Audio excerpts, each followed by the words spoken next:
Paul isn't saying, to be clear, Paul isn't saying that Onesimus, I don't think he's saying Onesimus owes him obedience here.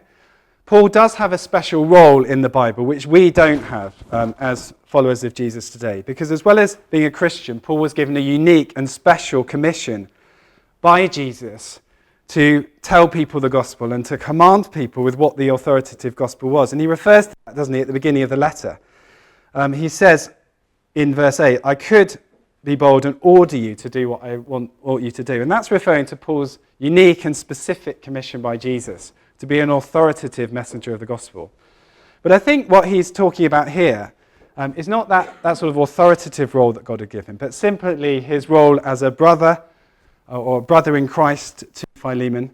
He's saying that his obligation to him or owing him is not in the sense of like that Paul can order him around, but it's more just that as a kind of spiritual father to Philemon, through Paul, the message has come to Philemon.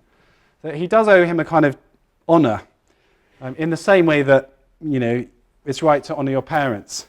You don't have to obey your parents, we're told in the Bible, but you do owe them a duty of honour, don't we? You do have to obey them when you're a child, but once you grow up and become an adult, you owe them a kind of duty of honour, and that's kind of referred to here, I think, where he talks about owing him his very self.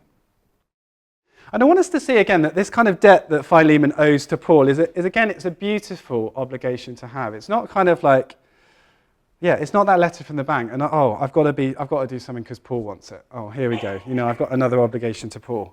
It's a lovely debt that he has to honour him and to just be so thankful for him and all that he's done. I was trying to think about how to illustrate this. You know, when someone's done something which really gets you out of a hole and helps you, you just feel like you want to honour that person, you want to be thankful to them, don't you? I don't know if I've told you this story before. There was a time when Lizzie and I were on the tube, on the Central Line, and I probably quite stupidly got into an exchange of words with some guys. It was probably quite dumb. But anyway, the next thing I knew, they were laying hands on me, and I was pretty scared. And then the next thing I knew, that Lizzie was kind of telling them to leave me alone, and they were so surprised and shocked, they instantly backed off. And what could have been a very difficult situation, you know what London's like, people just start on each other and everyone just looks the other way, don't they? What could have been a terrible situation actually just kind of de-escalated, and we calmly got off at the next stop, and that was good.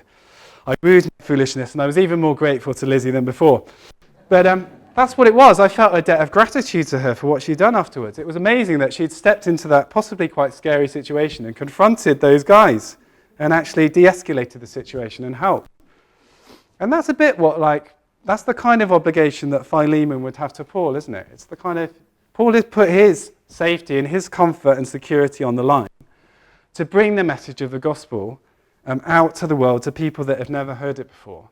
And that's the kind of the obligation that Philemon had to him. Yeah, of course I want to honour him. Of course I want to be thankful and to do something that will be good for him because he's done so much for me.